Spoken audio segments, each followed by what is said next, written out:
Hallo, herzlich willkommen zu diesem Video. Wir haben die neue Drohne von DJI ausprobiert und damit gespielt. Es geht um die DJI Neo 2. Auf dem Jakobsweg hatten wir ja das Vorgängermodell, die DJI Neo, mit dabei. Das hat uns gute Dienste geleistet. Aber die DJI Neo 2, das ist eine ganz andere Kategorie. Sie ist einfach zu bedienen wie ein Spielzeug, intuitiv.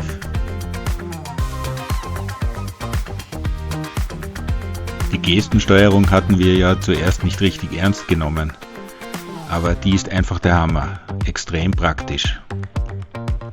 Mit Handgesten positioniert man die Drohne, wo man sie möchte, und sie verfolgt einen von vorne, hinten oder seitlich. Unglaublich.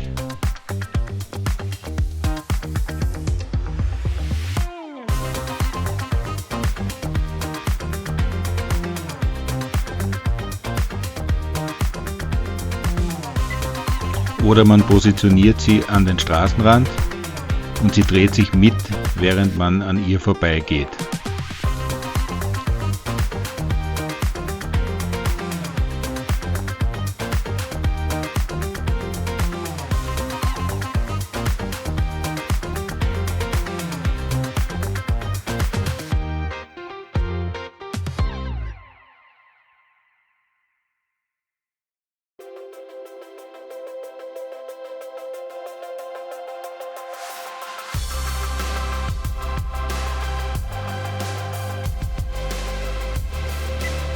Die Drohne hat 360 Grad Hinderniserkennung. Sie fliegt um Hindernisse herum oder lässt einen einfach nicht weiterfliegen.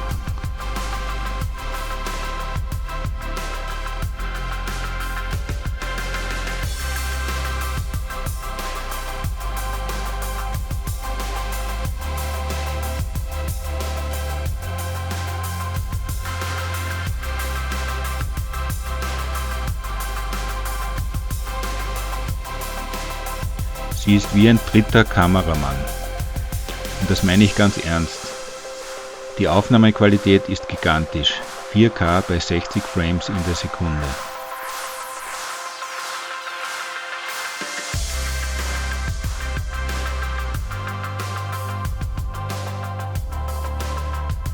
Ganz toll ist auch die Selfie-Shot-Funktion. Da macht sie automatisch eine Reihe von Fotos von einem selbst aus unterschiedlichen Winkeln und Positionen. Man braucht keine Gestensteuerung, keinen Selfie-Stick, man muss nur gut ausschauen. Aber das tun wir sowieso.